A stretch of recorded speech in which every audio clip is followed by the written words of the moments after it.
What if there was an ancient text, over 2,000 years old, that held the secrets to manifesting everything you desire in life? What if the power to attract abundance, peace, and purpose was hidden within the verses of the Bhagavad Gita?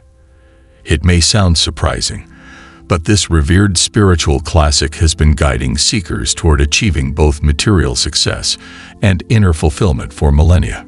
Today, in our modern world filled with self-help books and manifestation techniques, we often forget that ancient wisdom, like that found in the Bhagavad Gita, has already laid the foundation for all of these ideas.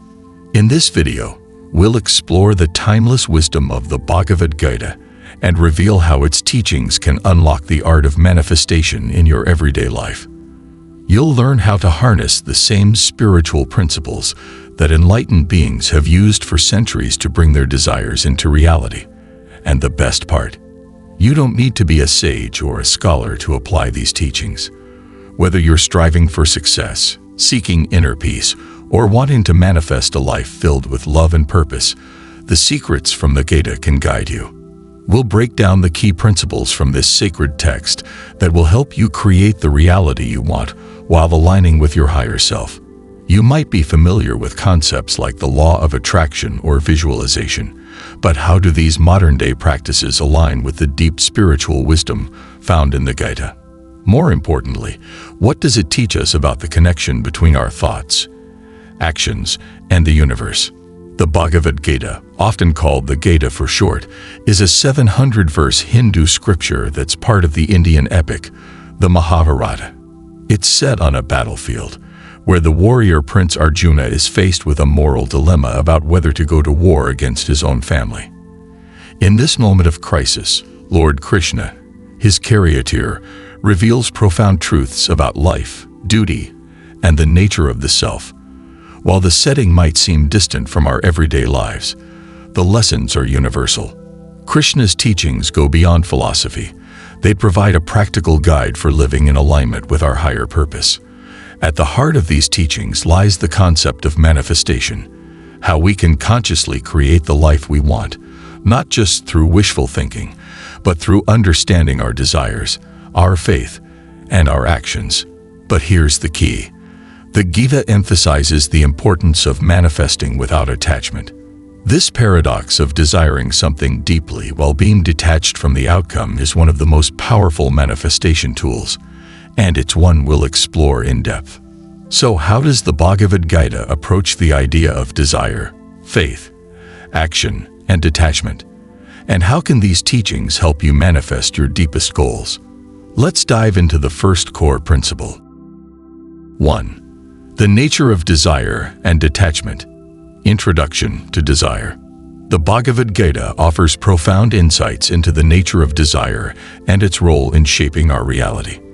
At the heart of manifestation lies the concept of desire, but not all desires are the same. The Gita teaches us that desires are a natural part of human life, whether they are for material wealth, personal success, or inner peace.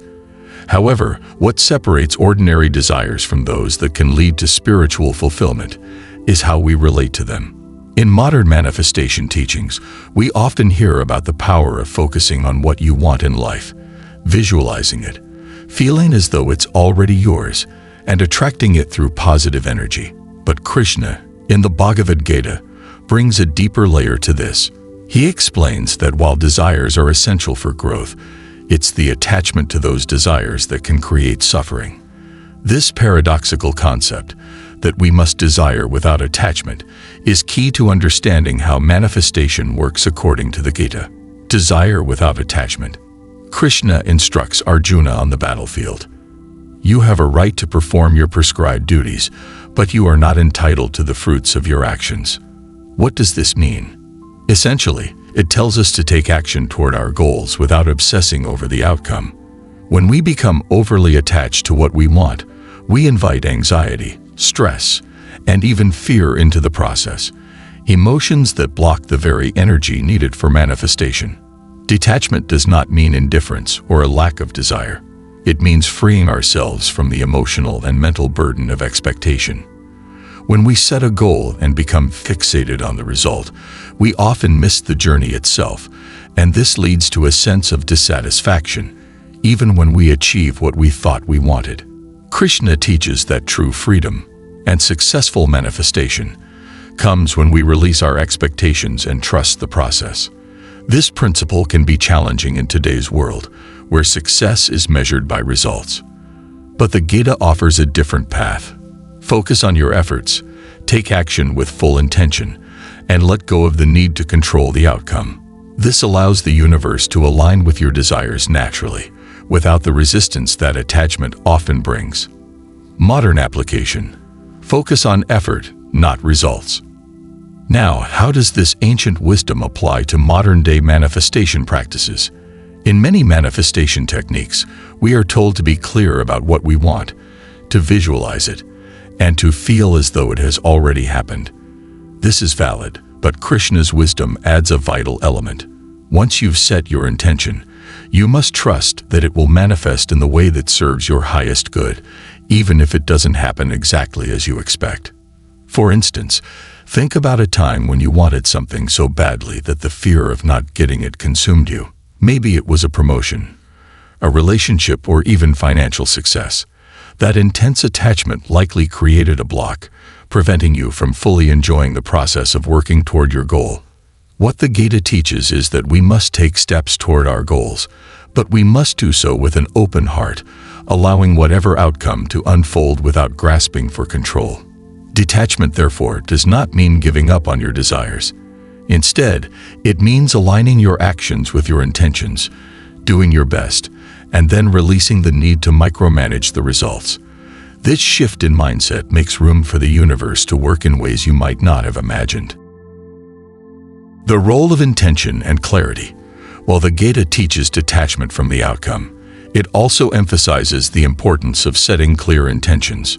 Krishna advises Arjuna to act according to his dharma, his duty, which means that our desires must align with our higher purpose. In other words, it's not enough to simply wish for something. We must ensure that what we are trying to manifest is in line with our deeper values and life's purpose. For example, many people manifest for material gain, such as wealth or possessions. But if these desires are not rooted in a larger purpose, like using wealth to help others or to fulfill a creative calling, then they are likely to bring fleeting satisfaction at best. The Gita invites us to look beyond superficial desires and instead connect with what truly brings us fulfillment on a soul level. This alignment with a higher purpose is what allows manifestation to be not only successful, but also meaningful. Practical tips. Manifesting without attachment. To practically apply this teaching, here are 3 simple yet powerful steps to begin manifesting from a place of detachment. Step 1. Set a clear intention. Start by knowing exactly what you want, but ensure it aligns with your higher self. Ask yourself, is this something that will bring me lasting joy and fulfillment, or is it a temporary desire that may lead to further attachment? A desire rooted in your higher purpose will naturally attract abundance. Step 2. Take deliberate action. Once your intention is set, the next step is taking action.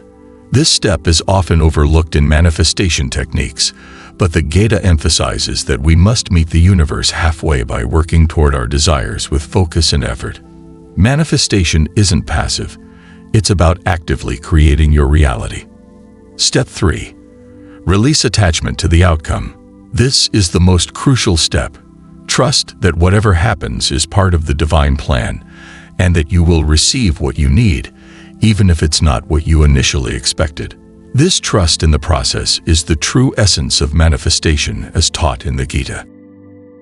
Principle 2. The power of faith and intention. Faith as the foundation of manifestation. In the Bhagavad Gita, faith, referred to as Shraddha, plays a central role in manifestation.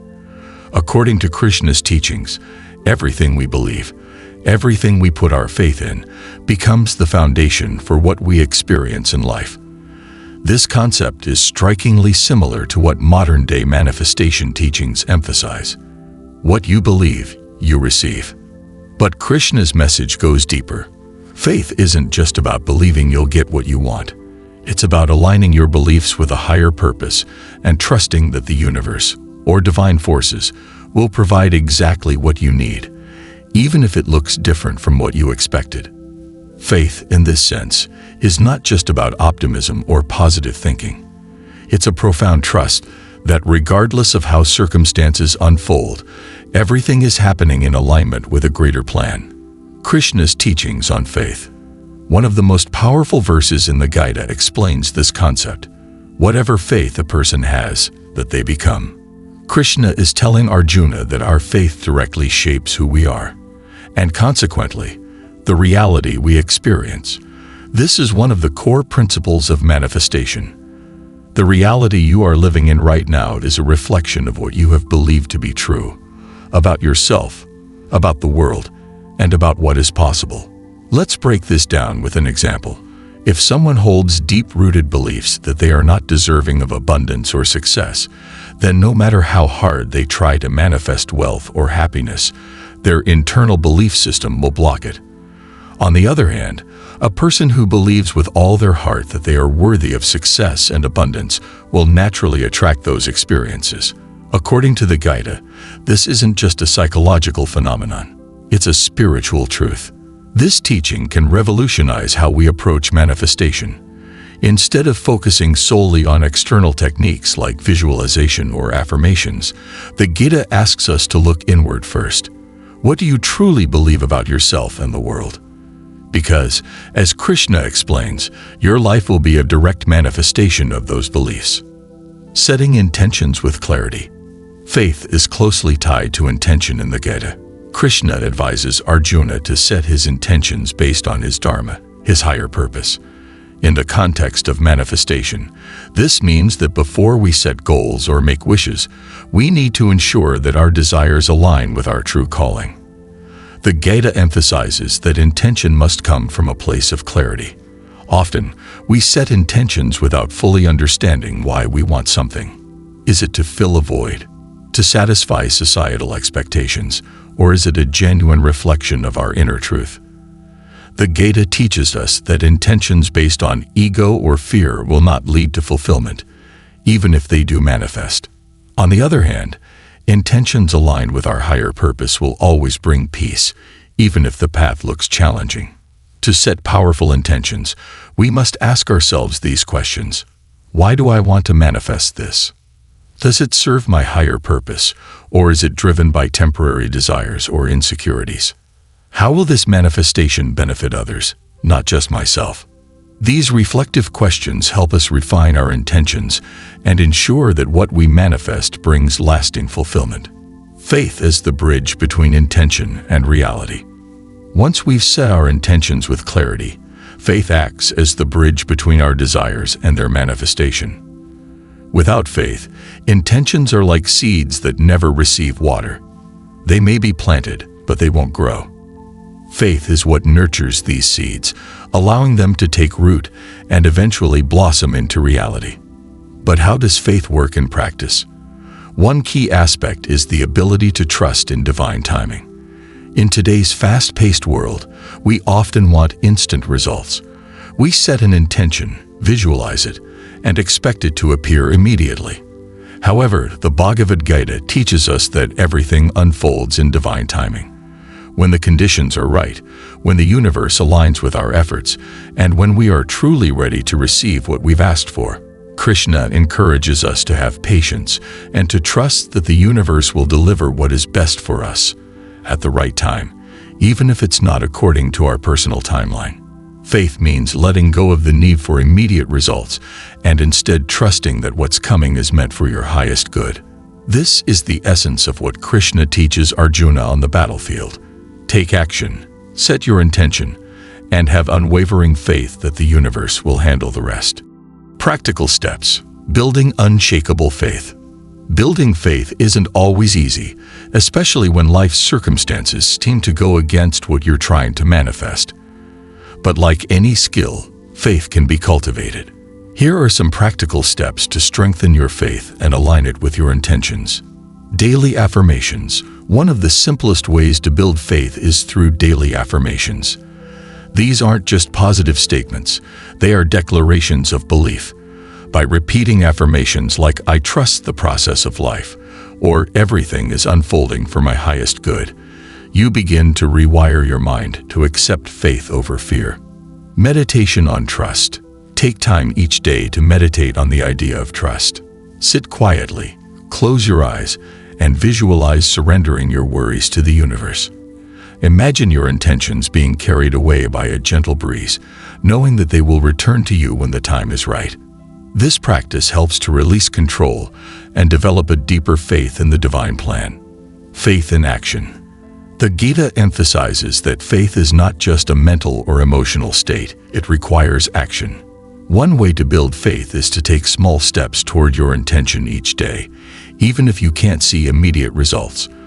For example, if your intention is to build a successful business, take daily actions like networking, learning, or creating content, and trust that these efforts will eventually bear fruit, even if progress seems slow.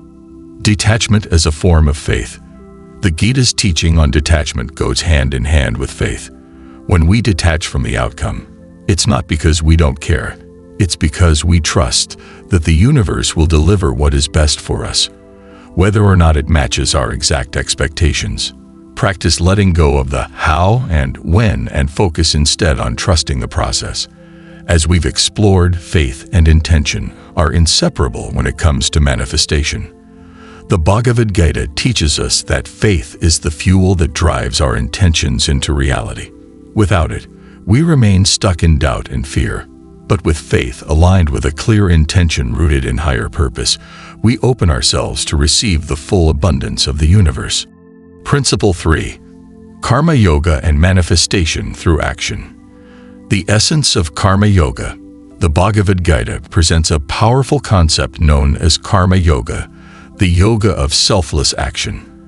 In the context of manifestation, Karma Yoga teaches us that action is not only necessary for achieving our goals, but it is also a spiritual practice that aligns us with the flow of the universe.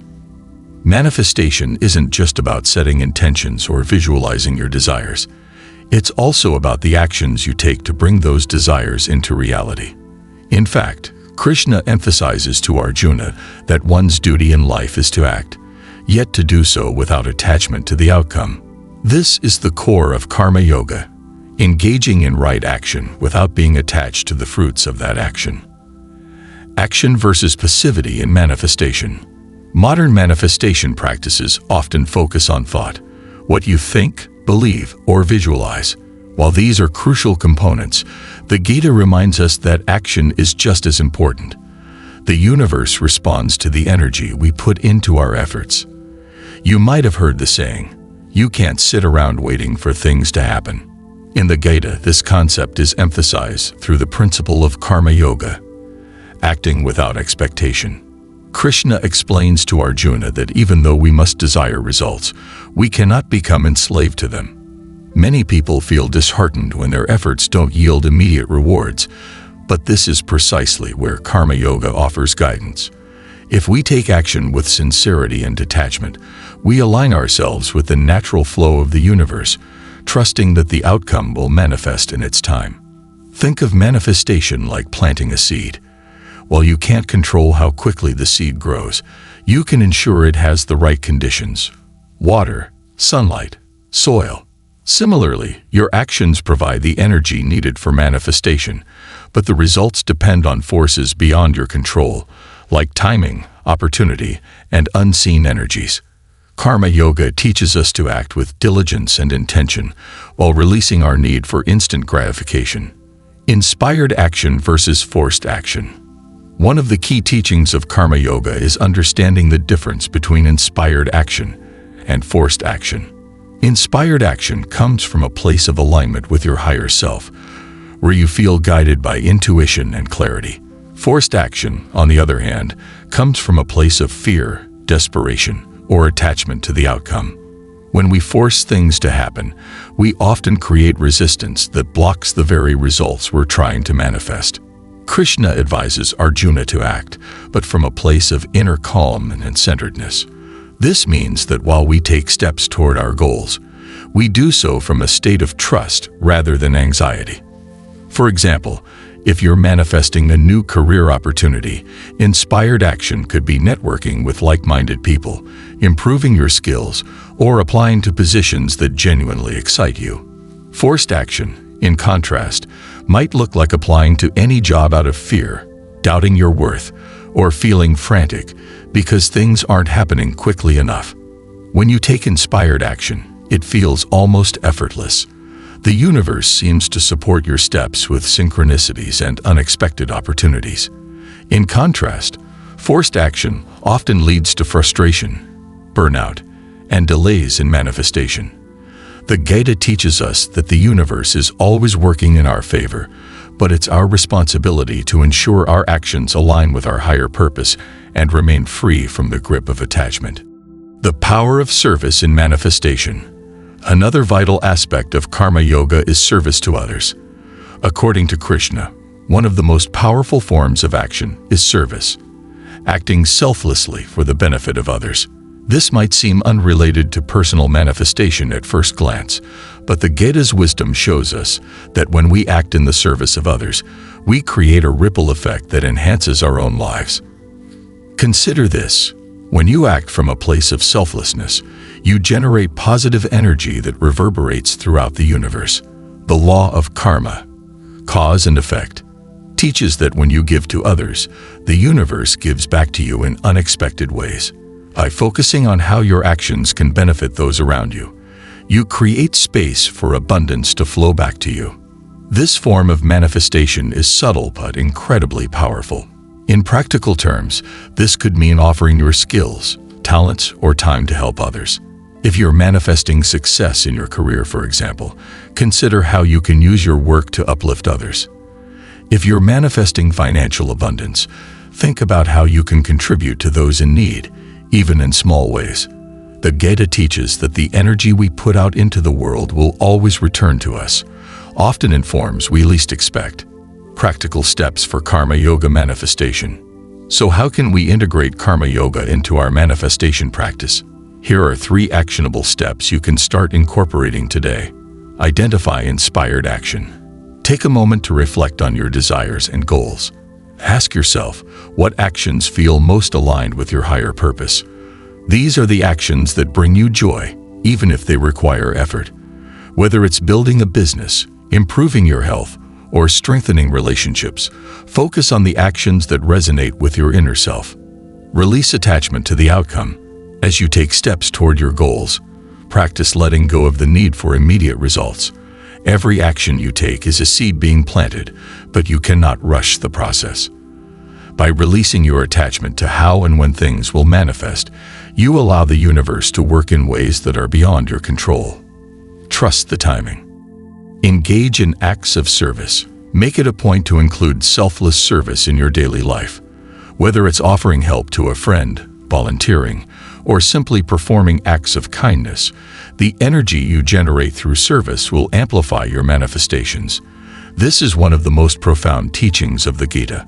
When we serve others, we are serving ourselves and the universe. Karma Yoga teaches us that manifestation is not a passive process. It requires action. But not just any action. It requires inspired, purposeful action that is free from attachment to results. By engaging in this form of selfless action, we align ourselves with the divine flow of the universe, making our manifestations not only possible but inevitable. Principle 4. The inner world creates the outer world. The power of the inner world. The Bhagavad Gita teaches that our inner world, our thoughts, beliefs, and emotions, directly influences the outer world we experience. This concept may sound familiar, as it echoes many modern manifestation principles that suggest what you think, you become. However, the Gita provides a more profound understanding by emphasizing the need for mastery over the mind and senses to truly shape our reality. Krishna tells Arjuna that the mind, when disciplined, becomes our greatest ally in the journey of life. But when left unchecked, it can become our greatest enemy. The key to manifesting the life we desire, according to the Gita, lies in transforming the inner landscape of our mind And in doing so, we align with the external outcomes we seek. Thoughts as the seed of manifestation. Our thoughts are like seeds planted in the fertile soil of our consciousness. Every thought we think, whether positive or negative, has the potential to grow and manifest in the external world. In the Gita, Krishna explains that by controlling the mind and focusing our thoughts, we can cultivate a reality that reflects our highest self. Think about a time when your thoughts spiraled into negativity. Perhaps you were filled with doubt, fear, or anger. What followed? Most likely, those negative emotions led to more stress, frustration, or even conflict in your external circumstances. This is because the mind attracts experiences that resonate with its dominant vibration. If your thoughts are chaotic, your external world will mirror that chaos. The Gita's wisdom urges us to become aware of the thoughts we entertain. Just as a gardener must carefully tend to their plants, we must tend to the garden of our mind, removing the weeds of doubt, fear, and negativity. Only then can we create space for positive manifestations to take root. Emotions as manifestation catalysts. While thoughts are the seeds of manifestation, emotions act as the water and sunlight that nurture those seeds. In the Gita, Krishna explains that emotions are powerful forces that shape our reality. If we allow ourselves to be ruled by negative emotions like fear, anger, or envy, those emotions will color our perception of the world and influence the results we attract. The key to mastering manifestation lies in cultivating emotional discipline. Krishna teaches that while we cannot avoid experiencing emotions, we can learn to rise above them. This doesn't mean suppressing or ignoring our emotions, but rather observing them without attachment and consciously choosing higher vibrational states like love, gratitude, and peace. In practical terms, this means that when you find yourself consumed by negative emotions, take a step back and observe them from a place of neutrality. Ask yourself, is this emotion serving my highest good? Is it helping me create the reality I want? If the answer is no, use practices like deep breathing, meditation, or even gratitude journaling to shift your emotional state. By doing this, you raise your vibration and align with positive manifestations. The subconscious mind and manifestation. The Bhagavad Gita also alludes to the power of the subconscious mind in shaping our reality. While Krishna speaks directly to Arjuna's conscious mind, much of his guidance addresses the deeper, unseen layers of belief and conditioning that drive our behaviors and decisions. In modern terms, this is what we refer to as the subconscious mind, a part of our consciousness that holds our deepest beliefs, memories, and habits. Most of our thoughts and actions are governed by subconscious programming, much of which was instilled during childhood or through societal conditioning. If we want to manifest a new reality, we must reprogram these subconscious beliefs because they act like filters through which we perceive the world. For example, if you've been taught from a young age that money is hard to come by, or I'm not worthy of success, those beliefs will continue to shape your reality, even if you consciously try to manifest wealth or success. The Gita teaches us that by engaging in spiritual practice, like meditation, self-reflection, and devotion, we can begin to rewire these deep-seated beliefs and align them with our true potential. Practical steps: shifting the inner world. So, how do we begin to shift our inner world to better align with the reality we want to create? Here are a few practices drawn from the teachings of the Gita that can help. Daily meditation. The Gita emphasizes the importance of meditation as a tool for disciplining the mind. By sitting in stillness and observing your thoughts without attachment, you can begin to understand the patterns that shape your life. Regular meditation helps you detach from negative thoughts and emotions, allowing you to consciously create the mental space for positive manifestations. Affirmations and visualization. Another powerful tool for reshaping the subconscious mind is the use of affirmations and visualization. Krishna teaches Arjuna to focus on his higher purpose and visualize himself fulfilling his duty with confidence. Similarly, you can use affirmations to reprogram limiting beliefs and visualize yourself living the reality you wish to create. When done consistently, these practices can shift your inner landscape and align you with your desired outcomes. Emotional mastery through mindfulness. As emotions play a key role in manifestation, it's essential to practice emotional mindfulness. Throughout the day, check in with yourself. What am I feeling? How are these emotions influencing my actions and thoughts? When you notice negative emotions, use mindfulness techniques like deep breathing, journaling, or even taking a walk to shift your emotional state. This will prevent negative emotions from taking root and allow you to stay in alignment with your higher self. Reprogramming the subconscious through repetition. To change the subconscious mind, repetition is key. Whether through daily affirmations, journaling, or engaging in spiritual practice, the more you repeat positive thoughts and actions, the more they will become part of your subconscious programming. Over time, these new beliefs will naturally manifest in your external world. The Bhagavad Gita teaches that the inner world creates the outer world. By mastering your thoughts, emotions, and subconscious mind, you can transform your reality from within. Manifestation is not just about external techniques, it's about aligning your internal landscape with the reality you wish to create. As we close this video, remember that the power to manifest is already within you. The Bhagavad Gita offers us timeless wisdom on how to harness that power with clarity, faith, and inspired action. Now, it's up to you to take these teachings and apply them in your own life. If you found value in this video, don't forget to like, share, and subscribe to the channel for more spiritual insights and manifestation techniques. And if you have any questions or thoughts on how you've applied the teachings of the Gita in your life, leave a comment below. We'd love to hear from you. Until next time, trust the process, stay aligned with your purpose, and keep manifesting the life you truly desire.